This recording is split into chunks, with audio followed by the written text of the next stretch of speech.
This is a short video about Swans and Ducks, which is one of the pieces in the initial grade exam syllabus for this year.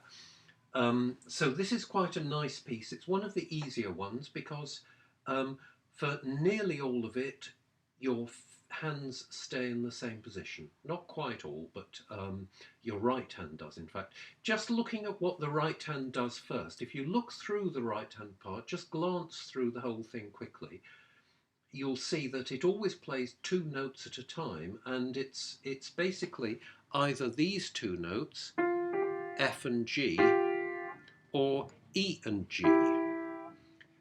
F and G, you can see when notes are that close together, just one step apart, one of the note heads is pushed to the other side of the stem because otherwise it would be very difficult to read. So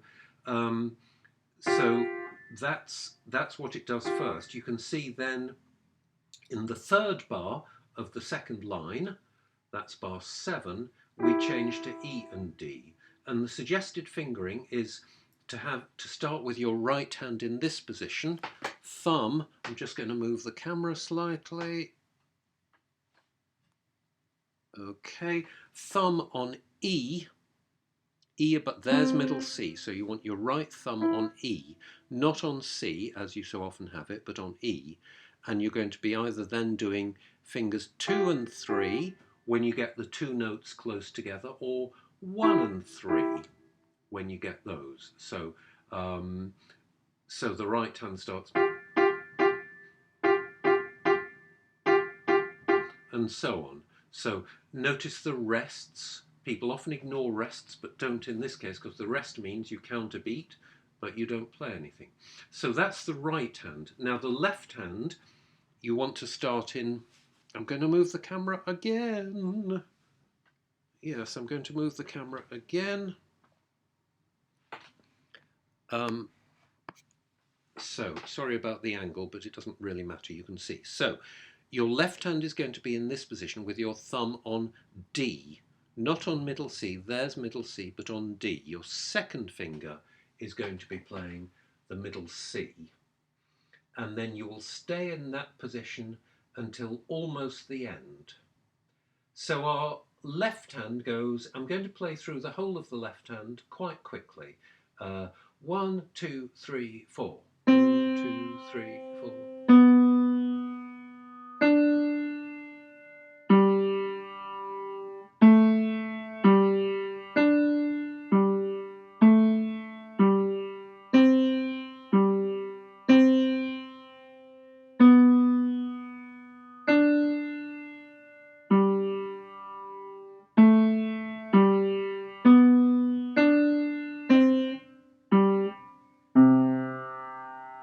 So, all in that position, except just, you'll notice at the end, I'm going to play the last line again. So that's from bar 13 to the end, and I will stop when we have the change of position. So we go 4, 5, 3, 1, 2. Then you only hold that for one beat, so you come off that quite quickly, move down to this position.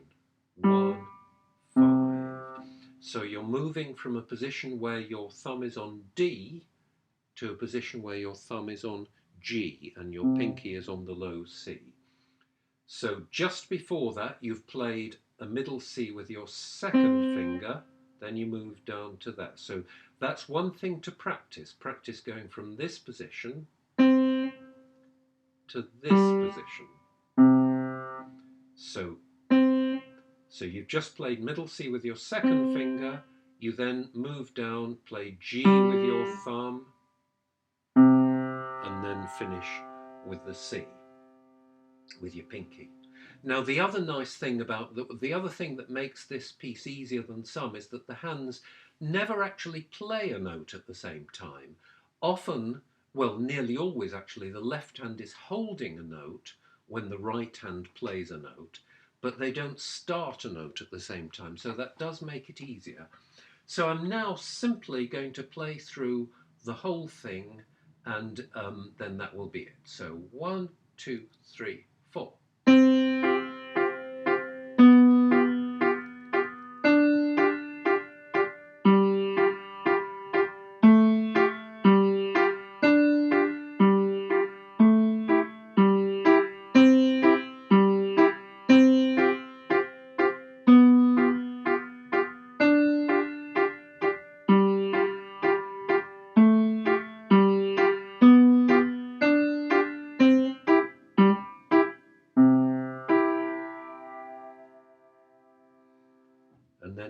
while in those last couple of bars, when we go, we slow down a bit. That's what rit means, short for ritenuto, means slow down a bit.